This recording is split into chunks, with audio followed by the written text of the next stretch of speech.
24% of the cybersecurity workforce is women.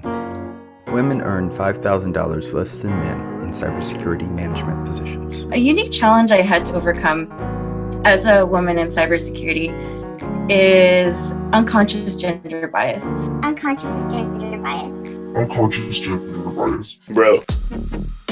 Unconscious gender bias is defined as unintentional and automatic mental associations based on gender, stemming from traditions, norms, values, culture, and/or experience. This inequity compels women to seek more degrees and certifications than men, further demonstrating that we still have a long way to go in gender equality. Be vocal, ask for what you want, and raise your hand for help. Women can have it all, but we have to be upfront with ourselves, our organizations, our leaders, and our colleagues about what support we need to achieve our version of success and balance.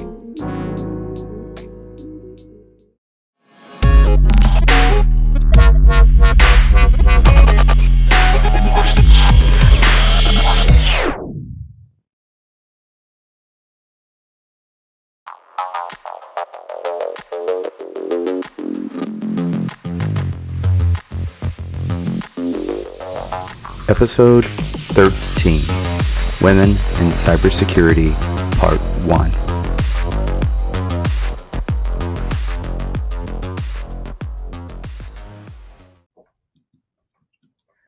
Welcome to the Cyber Distortion Podcast. We're so happy to be back from Black Hat, and our next episode is teed up and ready to go.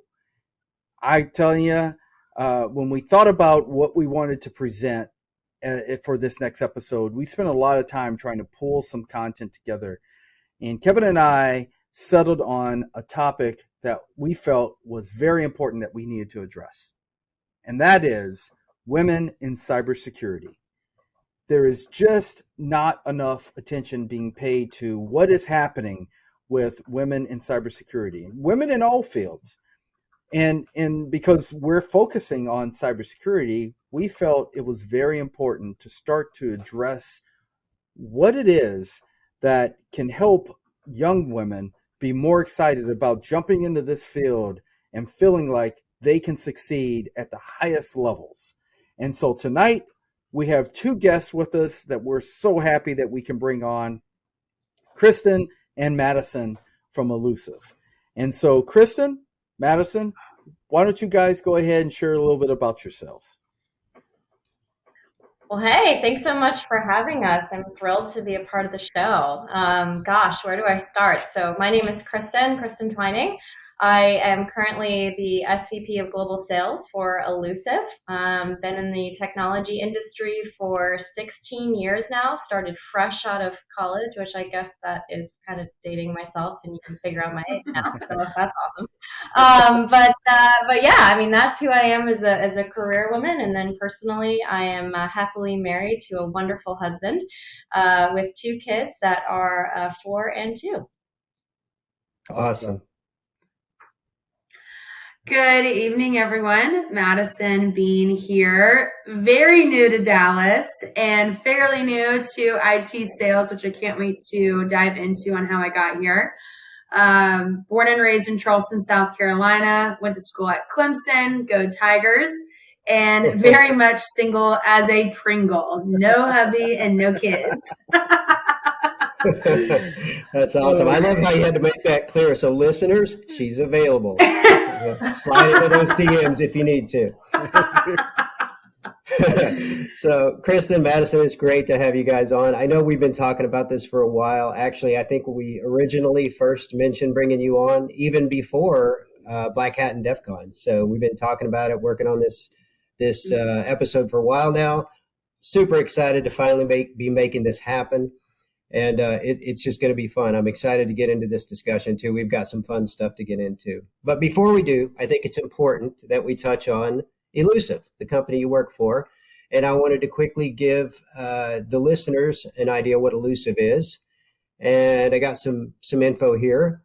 Illusive Technologies is a cybersecurity software company based out of Tel Aviv, Israel. And they produce technology that stops cyber attackers from moving laterally inside networks by finding and eliminating errant credentials and connections. They plant deceptive information about the given network's resources, emulating devices, that part's really cool, and deploying high interactivity decoys. Network administrators can be alerted when cyber attacks or attackers step on these deceptions in an attempt to exploit the network. This deceptive technology is new and the concept is amazing. And I can vouch for that. I've actually seen it in action.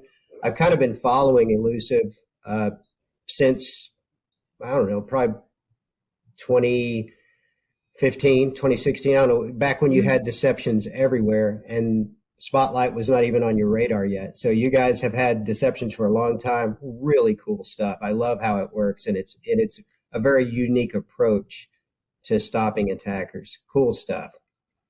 So I guess let's start with that. What do you guys think, and how do you feel about working for a company like Elusive that's using this cutting edge technology to help stop people like us from allowing hackers into our environments?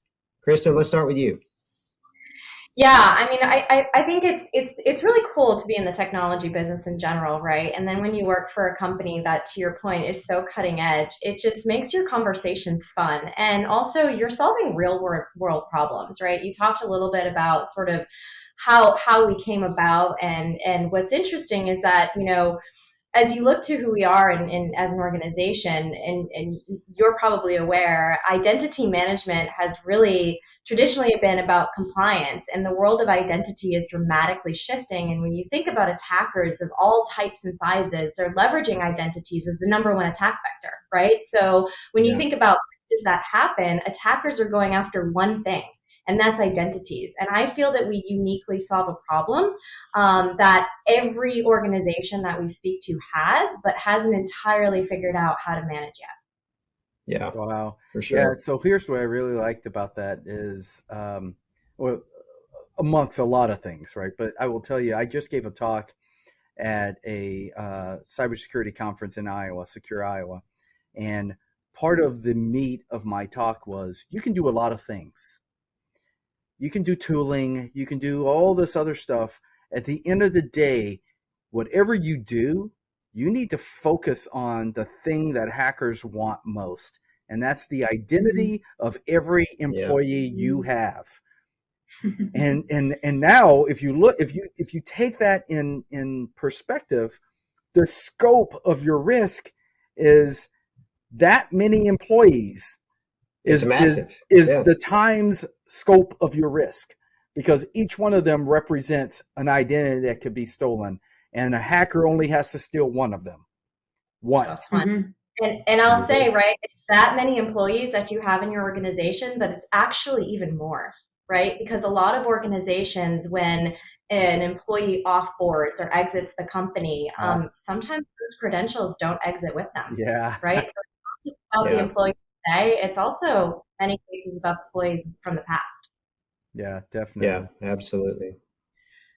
And I'll just say, as far as, you know, working for Elusive, so one thing I forgot to add prior to my intro, I'm the commercial account executive here. So I report directly to Kristen, and which I absolutely love. And it's tying into the theme here of women in cybersecurity. So nothing better than having a female boss. But Elusive was founded by two members who have left the Israeli 8200 unit. And for those who are listening on the podcast and are not familiar with the Israeli 8200 unit, I've come to find out the equivalent. It's basically the equivalent of the NSA. And so they started this think tank called Team 8. And I was not familiar with Team 8 or the Israeli 8200 unit prior to joining Elusive. But the more time that I've spent talking about that to prospects and my colleagues and just other individuals in this industry, the more I'm like, whoa, this is really legit. So I think for me as a kid, I always wanted to be a spy. That's no joke. I thought I was going to be a spy. And although I'm not one, at least I don't think, maybe I am, but although I'm not as yet, I think it's really cool to work for a company like Elusive because our solutions are basically like undercover spies it's in really people's cool. environments. So yeah, it's definitely awesome technology. I've seen it in action, and it's fun to actually watch it. Even just seeing it in a demo environment is kind of cool. Yeah. So one of the things I was just recently, a week ago, meeting with an organization about their technology. And one of the things I shared with them is um, that just at its essence, learning about what someone is doing to combat the common elements of hackers attacking us, right, is intriguing. And being able to do nothing else but learn all of the different types of ways that people are coming up with tactics to do a better job at getting ahead of what the bad guys are doing is just so intriguing for me. And so to hear two things here, to hear one, that we have a company that is full force, started by some really cool back end Mm-hmm. objectives, and trying to solve the complex problem we're all trying to solve, just solving it differently. And hey, by the way, here are two really kick-ass leaders in the organization that are women, that are proving that women have not just a place in these organizations, but they are making a difference in these organizations. And the problem, I will state the problem right off the bat. Why do we even have to say that? Right? That's Yeah, my right. challenge, right? Why do we even have to say that? But we do. And from a Cyber Distortion podcast perspective, we want to make sure that we are spreading the word that makes change in every facet of cybersecurity. And this is one of them. Women, Yeah, it's a huge one. We have got to accept the fact that women have a strong role to play in all of our industries. And cybersecurity is a game changer industry right now. It is an industry that we are starting to see a lot of upward movement, even for women. And I'm that makes me happy, right? That makes me proud to say that the exclusionary factors in an industry are starting to fall away, and those old school biases, those are going to be eventually will be a thing of a past. It's unfortunate that it's not already, but they will be a thing of the past, and it will just be people, really good people, working to solve very complex problems. That's the world I want to work in. And those are the people I want to work with. And that's what Cyber Distortion is all about, is getting that message out. So this is one of those topics that I am super excited about talking about. I'm super excited about talking about all of them for whatever reason. That term comes out every episode, but it's because I like it so much, right? And every one of these topics means something, and this one means something personally.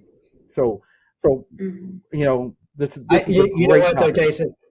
I love that we say that in every episode, because that tells you how passionate we are about cybersecurity and about all these topics. So it's awesome. I'm not going to apologize for that. Yeah, sure. Even I don't care who thinks it sounds fake. I do not care. Yeah. I do not care. Well, let's jump into that though. So, reading a little bit, I was surprised when I read and dug into it some, that a research study conducted by Frost and Sullivan back in 2013 was stating that women represent about 11% of the worldwide cybersecurity workforce.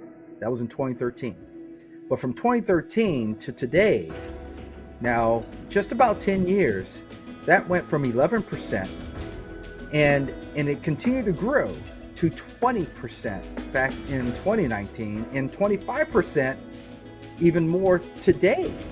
And so if you're just a statistician, you don't have to do a lot of math to figure out that the trend is trending up. And this is an industry that's helping, everyone, and in particular, women have a mark. And so it intrigues me to think about it from the standpoint of, what are we doing that is different? And where is the change really coming from? Is it coming from not just the fact that women generally are saying, I'm not giving up, and I deserve this, and this has to happen, and I own it. I'm going to achieve it. Or is it that, and the fact that as a society, we're getting to the point where we're relinquishing many of the biases that have held us back as a society. And we're starting to accept the fact that there are many ways to win, and it doesn't have to be the traditional, oh, I'm a guy and I know best, so everyone else just falling behind me, right? It doesn't have to be that. It can be, let's put the right people in the right positions and let's go win. What are your guys' thoughts? I think that it's amazing, right, to hear and to see 11% to 25%. I mean, that's a significant growth, as you mentioned. But, look, I'll give you my thoughts as to why I think we're seeing the shift. But I want everyone to understand that there's still a lot of work to do, right? And we want to praise the work that's been done, but we can't stop fighting for the work that needs to continue to be done, right? Yeah. And I think there's a lot of reasons, right? I think women have become much more assertive in the sense of saying, I deserve this, and I believe in myself, and I'm just going to ensure that the world believes in me too.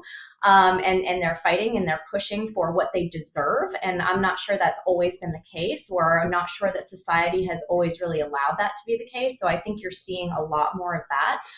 I think also what's interesting is that when you look at these statistics, you're finding that the rise and the growth is a lot due. And if you look at the generational aspect, a lot of these women are younger in tenure, right? So in a recent study that I recently read, completed by ISC, nearly half of women in cybersecurity, nearly half of women who are in cybersecurity as professionals that have been surveyed, are really millennials, right? And so I think that plays a role into some of the shift, because if you see how society has evolved over time, that aligns to the generation that we're sort of seeing make up that big jump, right?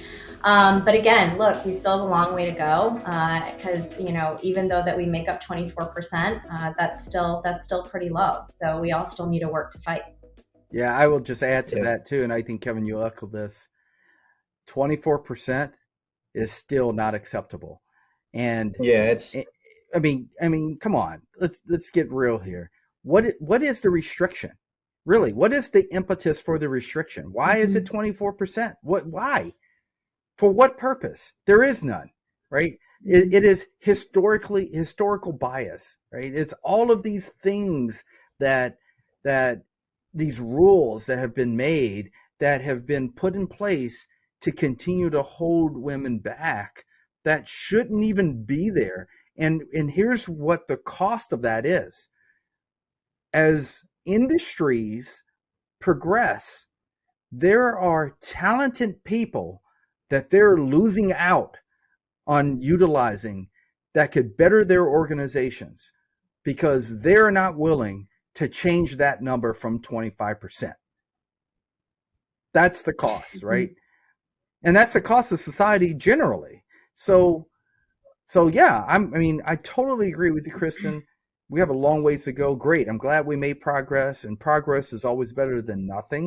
At least we're not at zero. We're not starting from scratch. But we have got to get to the point where this is not even an issue anymore. We don't have to talk about the fact that we're glad that we got to 25%. Yeah. And I think too, so the inner marketing girl in me is fist pumping, right? That was my major in college, because a couple things that I'm going to say. So one, sex sells, and they're going to put stuff on TV for people to be drawn to. So as a little girl, there were not advertisements from, Carbon Black or CrowdStrike to even make this aware of, wow, there's an industry out there for me. I mean, I think CDW is probably the only VAR that actually advertises on TV. A lot of other people just don't market in IT the way that every other industry does, like consulting, banking, you name it. So that, I think that kind of ties into, like, why why is there such a low number, and where is this gap coming from? I know I can't speak on behalf of the other women in the industry, including Kristen, but I started out my career slinging 5-gallon buckets of paint at Sherwin-Williams and knew that I wanted a lifestyle that afforded me a lot of things. And I think we'll, dive into that later on, just about, what the work-life balance looks like. But it wasn't until I looked at individuals in my life who had lifestyles that I said, what do you do? And can I do it? And it was both men and female, specifically a female who's basically like my stepmom. She was at IBM, like at a very great time, if you get that hint. Yeah. she said, I got into IBM and Salesforce, Snow software. She goes, get into IT. And I was like, wait, but I didn't major in computer science. I don't know how to code. I don't even know an acronym, right? But she's like, you can learn that. Get into it now because it will pay dividends down the road. Yeah, that's really cool that you say that. And Kristen, you kind of hit on that earlier, is we have lots of work to do, right? But I think you two are going to be a big part of that, because the more women that we get into this field, the better off we are, because you can help recruit people and show people this is doable. And you don't have to come from a technology background. I come from a marketing and advertising background, not technology. Okay. So I know exactly what you're saying. And I think that message is not as prevalent as it needs to be honest. Yeah, I would agree. I mean, I think, look, it's the reason why I do things like this, right? Is because I want to be a role model, and I want people to say, look, if she can do it, so can I. And I think, it's about ensuring that people raise their hand. And it's up to us to get people to look to say, I want to raise my hand. Yeah. I agree with all of the points that Madison said. And I think, when I think back to my entry into tech, very similar story, right? I wasn't slinging paint buckets, but I was working drive-through at donuts at 5:00 in the morning, right? And my mom said, you got to go into the fast food business for your first job, because I just want you to see what it's like, and I just want you to have that experience, and think about what you want to do, right? And I just remember going through that, and then going into school, and I was a marketing major, and I didn't know anything about technology. And to Madison's point, there were people around me that were in my life, and a lot of males that were in technology. And I looked at their lifestyle, I looked at their success, and I said, I want that.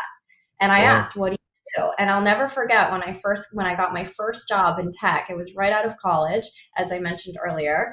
I sat across the table from my VP at the time, and he said, what's your goal? And I said, well, I want your job.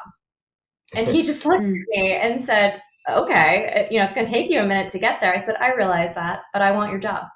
So I'm going to work really hard to go get it. Yeah. And I just felt that I had to prove something as a female, and that I could do it. And I want to be that role model, so that females look at me and they look at Madison and they say, I can do it too. Even though I didn't know that it existed, now I do, and now I want it. Yeah. Yeah. So one thing that stands out to me with both of your messages is something that I think I also want to address another piece to this. And it is, the guys that are listening to this, they're saying, okay, I hear you. You guys started on some really rudimentary jobs, but hey, guess what? I did it too. I worked in fast food. That was my first job. And I had to really bust my butt and make my way and do all those things. Actually, that's true, right? That's my background. I worked in fast food as my first job when I was 15 years old. That's what I did. And I came out of the South. I grew up in the South, and I had my own struggles being a black male trying to find its way into the world and make my way into an executive role. But none of that is the same. And it's not the same because I had examples of men, may not have been black men, but men who were in successful roles. Even if it wasn't people I knew, the whole world was a script of how men can be in a successful role. I had those examples, but women haven't had enough of those examples to prove that they can all aspire to be in those roles. And so the gap between what you believe you can do and what you actually can do is a lot bigger than men coming into the world trying to figure out what they want to do in life, because the scripts have already been written. And yeah, from my perspective, I had some additional challenges for other reasons, but the script was still there. I knew that there were possibilities. I just had to prove myself differently. For women, many times the scripts were very minute. There wasn't very many women who were doing those things, especially in technology. And technology had to shift in order for that to happen. Yeah. Yeah. And just like real quick, I mean, this is a great example.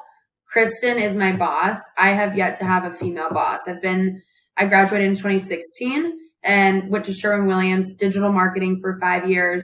Prior to this, I had a grateful experience at Tanium, but there were still a lot of men, even as sales development representatives. And then I came over to Elusive, and one thing I want to speak to, because I kind of want to flip my perspective and speak positively to the growth.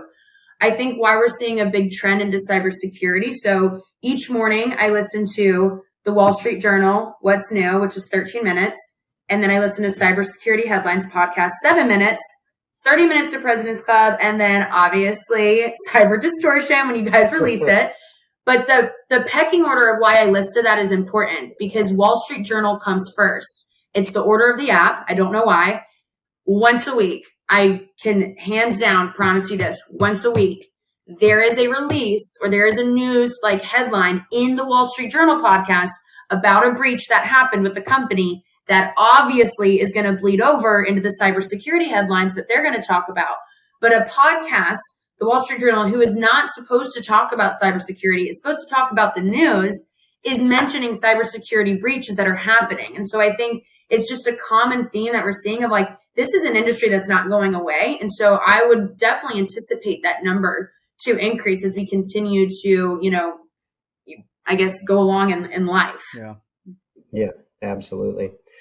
Well, I'd like to get into some facts that I was reading about on the same report that you mentioned there, Kristen, with the ISC Squared report. It was entitled Women in Cybersecurity Report. Very, very good statistics in this and a lot of good facts in this that I want to get into. And one of the things that stuck out to me when I was reading it is that there are some assumptions being made that because of the pay discrepancies between men and women today, that women feel it's necessary to go chasing additional education and additional certifications so that they can, kind of put themselves on a level playing field, so to speak. And I think, in looking at the statistics in this report, it seems that has been paying off over the past few years, because if you look at leadership roles in cybersecurity companies specifically, proportionately, women fill more of those roles than men.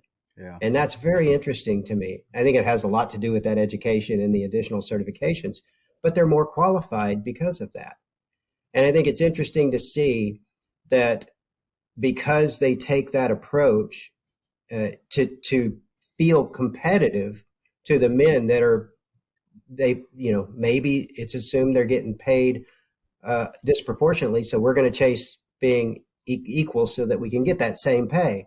Now you're seeing more women in C-suites and VP positions and in very large companies. I'm seeing some of the names of these companies. I mean, listen to these names of the companies. Johnson & Johnson, females in the C-suite or VPs or CEOs or CTOs, CIOs, MasterCard, GE Gas, United Airlines, Alert Logic, DigiCert, Delta Airlines, eCentire, F5, and Trend Micro.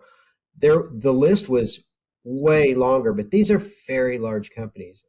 And I look at this and I'm thinking, this is a good sign. This is trending the way it should be, because you should be paid proportionately to your ability, to your knowledge, regardless of gender, regardless of sexual preference, regardless of whatever it is you do. If you can do the job well, you should be paid proportionally, regardless of who you are. And I went on to read a little bit more. And it looks like the pay discrepancies we're referring to here are starting to get smaller and smaller with every passing generation, because they had a graphic on here, and we'll throw this stuff up on the screen. The boomer generation, the discrepancy was the highest, or at least since they've been tracking it. The discrepancy between men and women in leadership roles was about 20%. Gen X, it dropped from 20% down to 12%. So it almost cut itself in half in just one generation. Now, and this kind of ties into what you were saying, Kristen, the millennials had a gap of less than 3% between men and women's pay. That's pretty awesome. So, you can see we're starting to get this right. You're starting to see that these things are flipping around and it's becoming more the way it should be. It should be fair. It should be based on your abilities and your expertise and how well can you do the job, really, at the end of the day. Yeah, I think so. Yeah, I was just curious. What are you guys' thoughts on that? Yeah, I think it's incredible, and I think it's well deserved, right? But the other side of me also says that I think when I think about getting to where I am, and I think about the comments that you were just making off of the study around women are educating themselves more, and it's great, but it kind of also says that we as women feel we have to work harder to get to where we are. And I think that's so true because look, right, as a mom and trying to keep a household together while also having an executive position, I have the executive position and I'm trying to keep a household together, right? Yeah. And so if you think about the evolution of society, women have always been that one that keeps the household together and keeps it running, and that doesn't go away. That still remains. Right. Now, I have an amazing husband who helps, and we are totally a team. But at the end of the day, that's society, and that is still a woman's role. Yeah. And then you add the extra layer of, I want to go get more education so I can be proportionally paid. I want to go achieve my ambitions of being an executive. It does all start to pile up and stack, and we work hard as women and we push through and we run 1,000 miles an hour. But I think it's important to think through that even though we're getting closer and more proportionally paid, you can argue that we're working still twice as hard to get there. Yeah. Yeah. Good point. Good point. There is a bigger level of balance that needs to be made at a societal level that is beyond achieving a job and a role and a pay. Because even doing that, to your point, without the support within society to help you operate throughout a given day and however you need to do it, then you are in that position where you're going to have to do a lot more work in order to achieve the same things. And so a good example is how you just expressed it is within your household, there could be many things you have to do. If you and your partner are not coming to the point in which you agree that, the same thing has to happen within the household as the expectations outside of the household, then you're going to be stuck in roles that you're going to have to work harder at. I mean, that is categorically true. Which is a whole nother topic of things, but I will tell you that one gets to me too, because I've learned, and I don't know how I got to this, but I'm grateful that I did get to this. But I've learned a long time ago, both within my home and within my work, I just care about the work getting done. I don't care if I do it. I don't care if my wife does it. I don't care if my kids do it. I care about it getting done, and I care about it in us moving to the next thing. And whoever needs to do it, let's do it, right? And so we share all kinds of roles at home, and the same thing within the office is I care about the work getting done. I care about the right people just getting the work done, and I don't care who the right people is, because at the end of the day, we're working towards a common goal. If we're focused on the common goal, let's focus on the common goal. That's what should be important.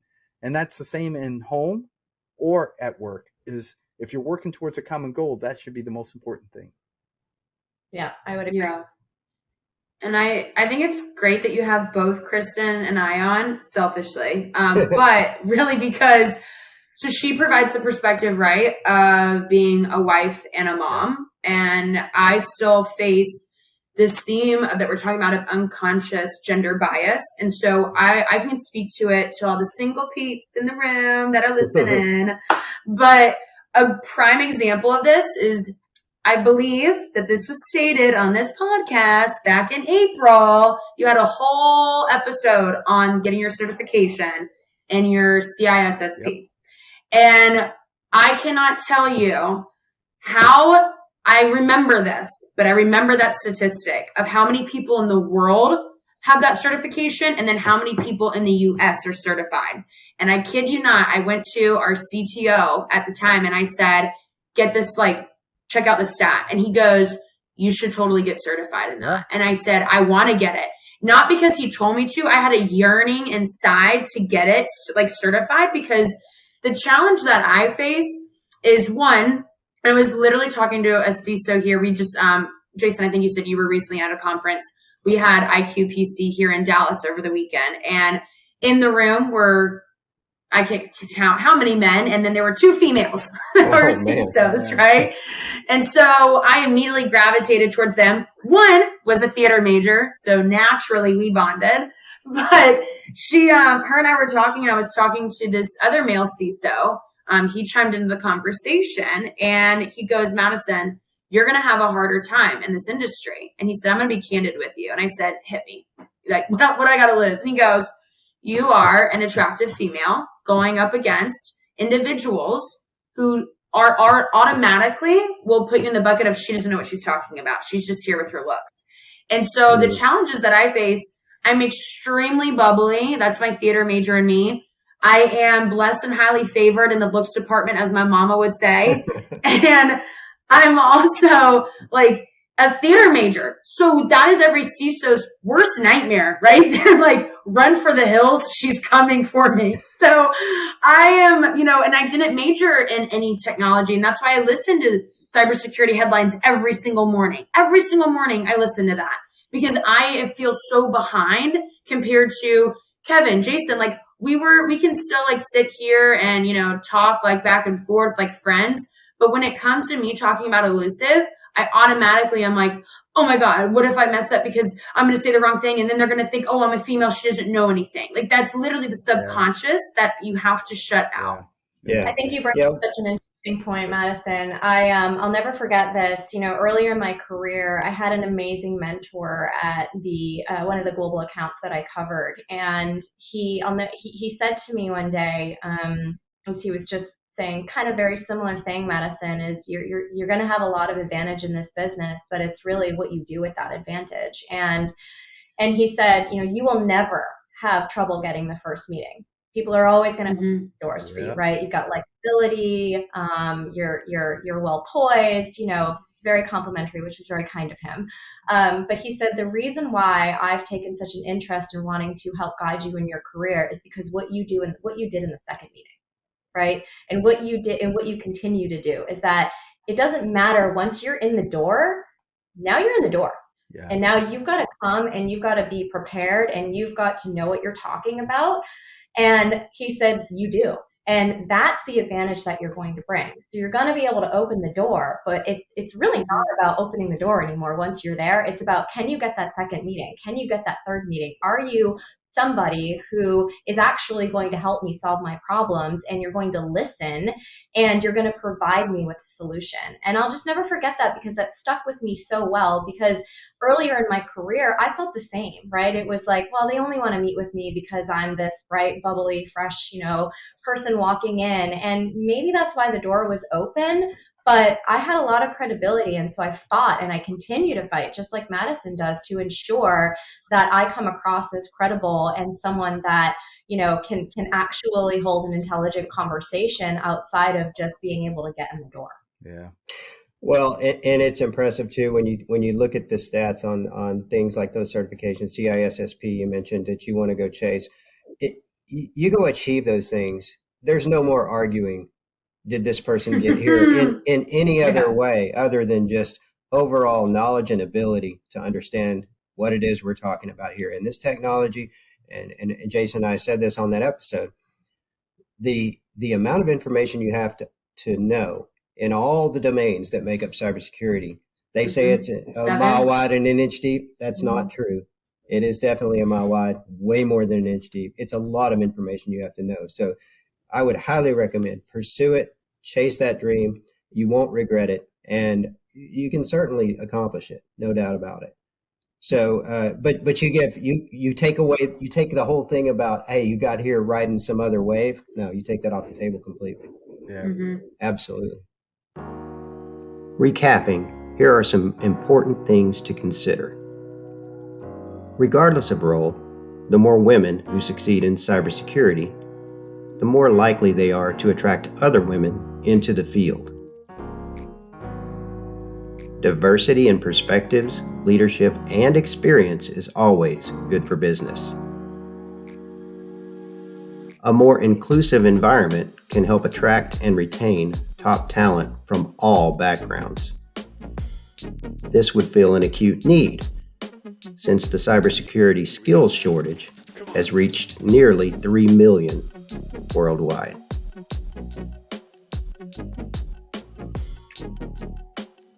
Today, men still outnumber women in cybersecurity by about 3 to 1. It's assumed that the imbalance is causing women to place far more emphasis on education and certifications. This additional effort seems to be paying off in a big way, as more women in the field are advancing into leadership positions. In the ISC report, more women held the position of Chief Technology Officer, Vice President of IT, and IT Director than did their male counterparts. While there is evidence of progress as more women enter into and succeed in the field of cybersecurity, the report also indicates that pay inequities still persist. Globally, younger women face less severe pay discrepancies than the older women. Get this, looking at 2 key salary ranges reported globally, in the $50,000 to $90,000 annual salary range, 29% of men reported in that range, to only 17% of women. In the larger $100,000 to $499,999 annual salary range, 20% of men reported, and only 15% of women. We've got a ways to go. The largest pay range captured in the ISC Squared Women in Cybersecurity report was the $100,000 to $499,999 global annual salary range. Let's take a look at these numbers more granularly, because there is a very interesting shift we're starting to see today. In this range, boomer males had 12% more salaries than females. Gen X males had 5% more salaries in this range compared to females. But when we look at millennials, things start to get interesting. We start to see the script flipping. Females had 3% more salaries in this range than males. In the end, as it should be, we hope to see that all cybersecurity experts are paid for their skill sets and abilities, and not their gender. You'll find a link to the full study in our citations under this episode. Feel free to download and read the full study for yourself. So you just saw the stats on the screen. We went over the recap of that conversation, and there was so much content in that first segment that we felt we needed to spend extra time going into a second segment on this topic. We will close this segment out with the finishing parts of our recap that just help further demonstrate why the gap is still there and there's still room for us to get better at. And we hope that you will join us in our second segment on this topic that will further dive deeper into this topic and allow us more insights, all of us more insights into things like how you might pursue a career in cybersecurity as a woman, and knowing that there are conflicts ahead, you can achieve your goals. We look forward to talking more to you then. Thank you. Cheers. Hello, everyone. If you enjoyed the podcast today, I'm excited to share with you that you can now listen to us on all of these major streaming platforms. Also, if you learned anything from the conversation today, please share this episode with your friends, family, and colleagues. The more of this knowledge we can share, the more cyber secure we all become. I'd say like, subscribe, and all of that jazz, but hey, you're not morons. You know that. I will leave you with some words of wisdom, though, from the former director of the FBI, Mr. Robert S. Mueller III. He said there are only two types of companies, those that have been hacked and those that will be hacked.